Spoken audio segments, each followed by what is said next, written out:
Gentleman yields back. The gentleman from Florida, Mr. Donalds, is now recognized for 5 minutes. Thank you, Chairman. Thank you, witnesses. Attorney General, good seeing you again.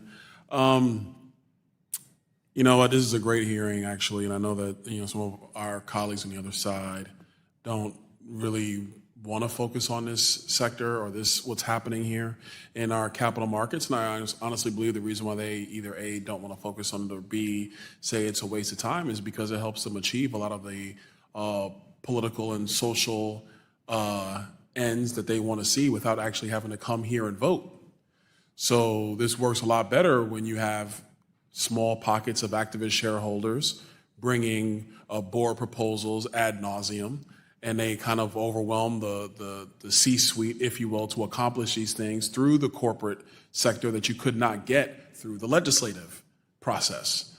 And so I see why they don't want to focus on it. I know a comment was made about belief in anthropologic global warming, as it used to be called, or climate change, or whatever you want to say it is. No, I actually don't agree with that statement. I don't think that the science is settled. And I think it's interesting in 2023 that people talk about settled science unless you're talking about physics and the laws of gravity and other things that are now tried and true over many, many decades. But no, the science is not settled on that. But at the end of the day, what we're discussing is the real implications, the real world fiscal implications of ESG policy on our capital markets. If you look back to returns for 2022, BlackRock's own ESG screened S&P 500 ETF was down 20% in 2022.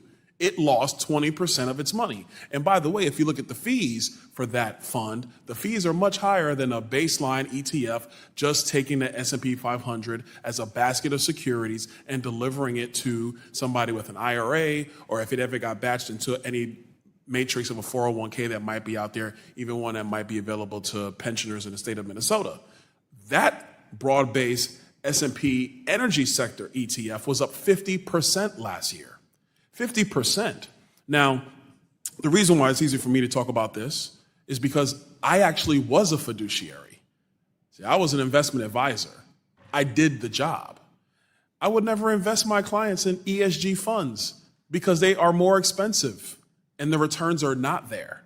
The returns have not been there. And I think the issue that we're going to maybe potentially begin to run into is that because you have this chilling effect on the movement of capital into the quote unquote ESG firms, then by the sheer force of capital chasing them versus chasing other companies that either A, do not comply, or B, do not conform to the ESG matrix, by their dearth of capital, by default, their returns year over year as a company is going to actually wither over time. That kind of chilling effect is not what the free market was ever created to do. That chilling effect is something completely different, which is an anathema to the free market. Mr. Allen, I know it's been talked a lot about proxy advising and about, frankly, the voting procedures going on with these shareholder proposals. What would you think a good remedy for Congress would be to take a look at this and try to remedy this situation? Well, there were several things that Congress could do. Certainly, I think addressing Rule 14A8 and removing some of these social issue proposals from corporate proxy ballots and not requiring companies to have to put these out to a vote of their shareholders. Certainly that would help, particularly on matters that relate to ordinary business or that are economically insignificant for a company. As I mentioned in my written testimony, I think certainly there should be SEC oversight of proxy advisors. I think the SEC's proposal in 2019 struck the right balance and it called for a draft review process so public companies can review the accuracy and the completeness of the reports before their investors start voting on them.